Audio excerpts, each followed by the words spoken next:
नमस्कार दोस्तों, आप देख रहे हैं खबरें आज भी। आज हम मौजूद हैं कर्नाटक के गाणगापुर में, जहां पर एक सबसे बड़ी संगम होती है भीमा और अमरजा नदियां। जो यहां पर आज अमावस्या है, जो अमावस्या के दिन पे लोग पूरे महाराष्ट्र से, कर्नाटक से, हैदराबाद से, आल पूरे इंडिया से लोग यहां पर दर्शन करने आते हैं गाणगापुर देवल दत्तात्रेय श्री का।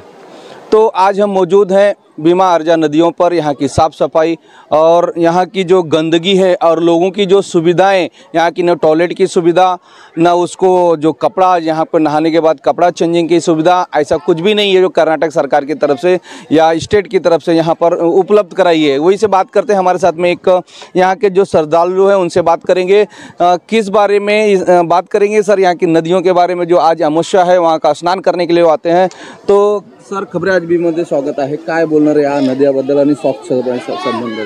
आम्ही इथे श्रद्धेने बऱ्याच वर्षापासून दर अमावस्याला इथे येतोय, पण आम्ही इथे बघितलंय की काहीच व्यवस्था इथे नाही आहे। मेन म्हणजे इथे पाण्याची व्यवस्था नाही आहे। पाण्यामध्ये येणारे जे लोक आहेत ते सगळे लोक तिथे नारळ टाकतात, तिथे कपडे टाकतात, त्यामुळे पाणी खराब होतं। आणि गावामध्ये जसं जसं आपण अजून पुढे जाऊ तसं गावामधले सुद्धा घाण पाणी त्या नदीमध्ये सोडलेलं आहे। त्याच्यामुळे इथलच्या येणाऱ्या लोकांना श्रद्धेने स्नान करावं सुद्धा किंवा वाटत नाही। इथे श्रद्धा किती असले तरी पाणी जर खराब असेल तर लोक स्नान करत नाही। त्यामुळे इथलच्या स्थानिक प्रशासनाला, जिल्हा प्रशासनाला, कर्नाटक राज्याचे जे आहे इथलचे मुख्य, त्यांना सुद्धा सर्वांना विनंती आहे की इथलचे स्थानिक तुम्ही जे आहे त्याची स्वच्छता ठेवा, पाणी स्वच्छ ठेवा, लोकांना नियम लावा किंवा कोणीही कपडा किंवा नारळ पाण्यामध्ये सोडणार नाही, त्यांना काहीतरी दंड करा। इथे काही लोक तुम्ही तुमच्यातर्फे नेमा की जेणेकरून लोक आलेल्या लोकांना ते माहिती दिली व्यवस्थित आणि पाणी स्वच्छ राहील, हीच इथलच्या स्थानिक व्यवस्थेला आमची विनंती आहे।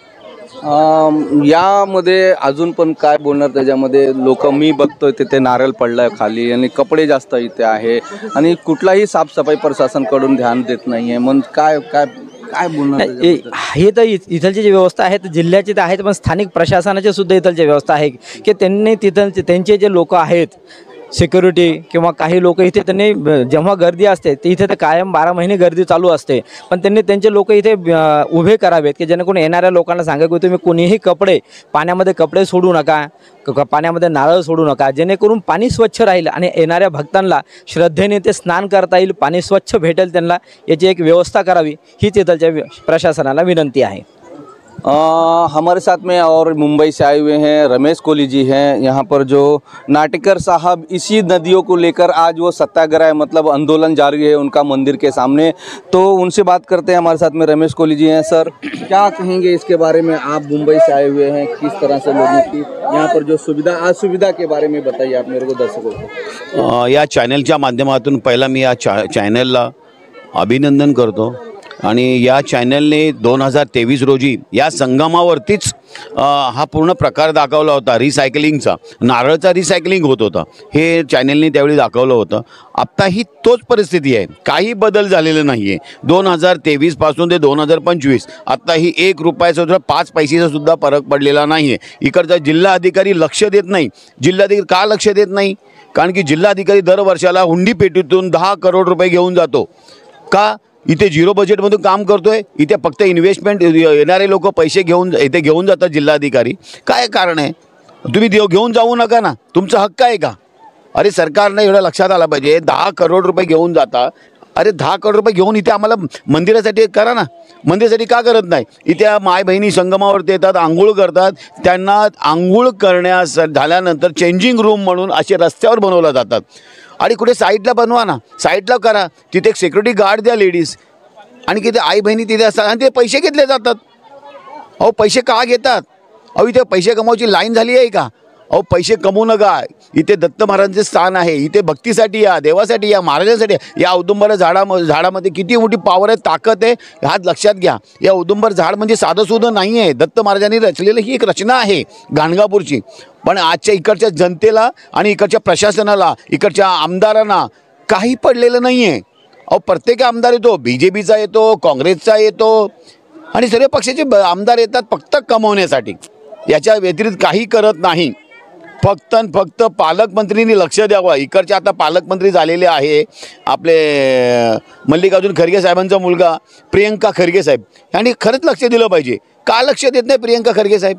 अहो त्यांना ते आता लक्ष दिलं पाहिजे. तुम्ही बाजूला अफजलपूरला जाऊन येता, अहो इकडची प्रशासन काय झोपली आहे का? अहो बाजूला अक्कलकोटमध्ये जाऊन बघा किती स्वच्छता आहे, तिथे पाण्याची सुविधा, तिथे वॉशरूम, तिवन धर्मशाळा सर्व चांगले. इथे असं वाटतं की ब्रिटिश सरकारमध्ये राहतोय असं. मला असं वाटायला की ब्रिटिश सरकारच आहे इथे, हे प्रशासन नाही असं वाटायला लागलं आहे. कर्नाटक सरकारमध्ये आज झोपली आहे का कर्नाटक सरकार? अहो हे सरकारने पहिला BJP सरकार आली, आता काँग्रेस सरकार आहे. अहो झोपू नका, जागा व्हा. भारत देश कुठच्या कुठे चालला आहे. या भारत देशामध्ये आज आपलं हिंदूंचं मंदिर आहे, त्या मंदिरात स्वच्छता नाही. अहो आत्ता तरी विचार केला पाहिजे, शिर्डी साईबाबाची संस्था, तिथे धर्मशाळा चांगल्या प्रकारे आहे, तिथे चांगल्या प्रकारे तिथे अन्नक्षेत्र आहे, तिथे चांगल्या प्रकारे वॉशरूम आहेत, तिथे सर्व चेंजिंग रूम सर्व प्रकारे खूप छान आहे. शिर्डीमध्ये आहे आणि आपल्या अक्कलकोटमध्ये एवढंच बाजूलाच आहे, 70 किलोमीटर लांब आहे, एवढं लांब नाही आहे. पण आत्ता तरी कर्नाटकासारखं जागा झालं पाहिजे. अरे बोलतात ना झोपी गेलेला जागा झाला, झोपी जागा होणं गरजेचं आहे. कर्नाटक सरकारने आत्ता तरी जागा व्हावा, हीच माझी नम्र विनंती. तो शिव कुमार काटकर जी ने इस नदियों को लेकर, नाटेकर साहब, शिव कुमार नाटेकर साहब, इस नदियों में जो साफ़ सफाई, हाई कॉरिडोर और आधुनिक सुविधा को लेकर, रोड आधुनिक सुविधा लेकर आज 17 अप्रैल से जो वहाँ पर दत्तात्रेय का देवान स्थान उनके सामने धरने पर बैठे हैं, उनका सत्याग्रह चालू है. तो कहीं ना कहीं ये जो माजरा हमारे पीछे देख सकते हैं कि ये नदियाँ हैं वो बहुत ही क्रिटिकल, मतलब बहुत ही गंदी है और उनको साफ़ सफाई नहीं है. जो उनके शहर का, जो गाणगापुर का जो शहर है, उनकी जो आउटलेट पानी इसमें छोड़ा जाता है उसकी वजह से और गंदी है. और लोग यहाँ पर कचरा, जो साड़ियाँ, कपड़े और नारियल छोड़ते हैं और उसके कारण जो पानी जो दूषित हो रहा है, उसमें भक्तों को एक श्रद्धा के साथ में आते हैं, लेकिन श्रद्धा किस तरह से यहाँ पर नज़र आती है. लोग भक्त नाराज़ होते हैं क्योंकि इतना बड़ा संगम होने के बाद प्रशासन का ये रवैया जो इस स्थान को लेकर है, एक सोचने वाली बात है. इस संगम पर हम और बात करेंगे. यहाँ पर जो हैं बोलते हैं कि इनके आशीर्वाद से सब कुछ चलता है, तो ये इनका ही आशीर्वाद आज हम लेते हैं इस संगम नदियों के, जो आज विकास को लेकर जो यहाँ पर सत्याग्रह चालू है. तो काय बोलणार ह्याच्याबद्दल, तुम्ही सुविधाबद्दल काय बोलणार आहे? नमस्कार, मी मयूरी. गणगापूरमध्ये आम्ही मागतो वगैरे. आणि म्हणजे कसं इथं म्हणजे घाण वगैरे लय, आणि पार्किंगमध्ये जे आहे ना ते सरकारने असं बघून बरोबर करावं पाहिजे ना.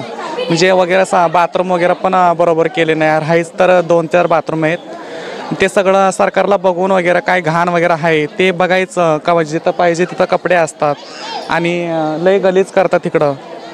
मग ते सगळं सरकारला बघून सगळं करायला पाहिजे ना, ते काय केलंच नाही. बोल तुम्ही बोला की नाही बरं आहे मराठीचा. पुढचं जे आहे ते सरकारला जे पोचले आमची बोललेली गोष्ट, ते बघून ते काहीतरी करायला पाहिजे. आता शांत बसले की असं कसं व्हायचं. प्यायला पाणी वगैरे कुठंतरी असं ठेवायचं, मटका वगैरे, टाकी वगैरे बांधायला पाहिजे ना. सुविधा चांगली करायला पाहिजे. संगम म्हणजे मोठा आहे, मोठा देवस्थान आहे, गावातलं मंदिर आहे, तिकडे पण थोडंसं हे आहे, पण संगमामध्ये लय घाण केलेत. मंदी भरता राहिला गलीज. नमस्कार, आम्ही पूजा गाणगापूरचे. आता इथं का ಇದು ಇಲ್ಲಿ ಏನು ಸ್ವಚ್ಛತೆ ಇಲ್ಲ, ಏನೂ ಇಲ್ಲ. ದೂರಿಂದ ಎಲ್ಲ ಭಕ್ತಾದಿಗಳು ಬರ್ತಾರ, ಎಲ್ಲ ಅವ್ರಿಗೆ ಸ್ವಚ್ಛತೆ ಇಲ್ಲ, ಅನ್ನದಾನ ಇಲ್ಲ, ಅವರಿಗೆಲ್ಲ ಗಾಡಿ ಪಾರ್ಕಿಂಗ್ ಇಲ್ಲ, ಅಲ್ಲಿ ಇಲ್ಲಿ ಗಾಡಿ ನಿಂದಿರ್ಸ್ಕೊಂಡು ಭಾಳ ತ್ರಾಸು ತೊಗೋತಾರ. ದೂರಿಂದ ಎಲ್ಲ ಜನ ಬರ್ತಾರೆ, ಅವರಿಗೆಲ್ಲ ವ್ಯವಸ್ಥೆ ಮಾಡಿಕೊಡ್ಬೇಕು ಗೌರ್ಮೆಂಟ್ದವ್ರು ಅಂತ ಕೇಳ್ಕೊತೀನಿ. ಗೌರ್ಮೆಂಟ್ದವ್ರು ಸ್ವಲ್ಪ ನೋಡಬೇಕು ದೇವಸ್ಥಾನ ಕಡೆಗೆ. ಬರೀ ಎಷ್ಟು ದುಡ್ಡು ಅದು ಗಲ್ಲ ತೊಗೊಂಡು ಹೋಗೋದಲ್ಲ, ಎಲ್ಲ ನೋಡ್ಕೊಳ್ಬೇಕು. ಅವ್ರಿಗೆ ಜನಕ್ಕೆ ಬರೋಕ್ಕೆ ಹೋಗೋಕ್ಕೆ ಅವ್ರಿಂತ ಎಲ್ಲ ನಮ್ಗೆ ಒಳ್ಳೇದಾಗಬೇಕಲ್ಲ. ಎಲ್ಲ ಜನ ಬಂದ್ರೇ ನಮಗೆಲ್ಲ ಚಲೋ ಅದಲ್ಲ, ಎಲ್ಲ ನೋಡ್ಕೊಳ್ಬೇಕು, ಅವರಿಗೆಲ್ಲ ವ್ಯವಸ್ಥೆ ಮಾಡಿಕೊಡ್ಬೇಕಂತ ನಾನು ಕೇಳ್ಕೊತೀನಿ ಗೌರ್ಮೆಂಟ್ದವ್ರಿಗೆ. ನಮಸ್ಕಾರ. तो सुविधा को लेकर हमारे साथ में और यहाँ की सुविधा को लेकर बात करेंगे. क्या कहेंगे, काय बोलणार साहेब या सुविधा बोलते क्या बोला काय बोलणार सर सुविधा तुमची येतं आज अमुष्य आहे, या मोठा देवस्थान आहे आणि हा मोठा संगम आहे, त्याच्याबद्दल थोडीशी बोला. सरकारबद्दल काय तुम्हाला सुविधा पाहिजे इथे? आम्ही सोलापूरहून येतो, महाराष्ट्रातून. दर पौर्णिमेला आम्ही इथं अमावस्येला चक्कर मारतो, परंतु इथं सुविधाचे अभाव आहे की ज्या तिथं गाडीची पार्किंग असते तिथं अजिबात स्वच्छता नसते. तिथं सर्व लोकांनी तिथं लघवी वगैरे तिथं करतात. तसंच खाली आल्यानंतर नदीच्या पात्रात काही जे नारळ, काही कपडे वगैरे असतात ते वेळच्या वेळ काढून त्याचा घन कचरा करत नाहीत. दुसरी गोष्ट खालच्या बाजूला सुद्धा तसंच आहे.